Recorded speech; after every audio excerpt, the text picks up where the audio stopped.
দিবি হারুন সাহেবের মতন লাগতেছে। আসলে ভাই বেদনা ভরা আমার এই জীবন,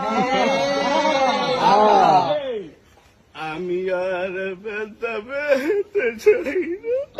কষ্ট আরো কটা লাইন কও। অনেক বেদনা ভরা আমার এই জীবন, আমি আর ব্যথা পেতে চাই না।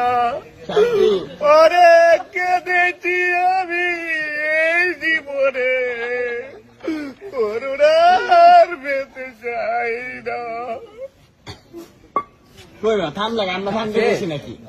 আরে তো আমরা থাম দেখবেন আরে কটা গাও। আরেকটা ওয়ান্স মোর নাচবো না নাচতে হবে না, কিছু সমস্যা আছে। তাড়াতাড়ি মামা তাড়াতাড়ি ভাই করবো ভাই।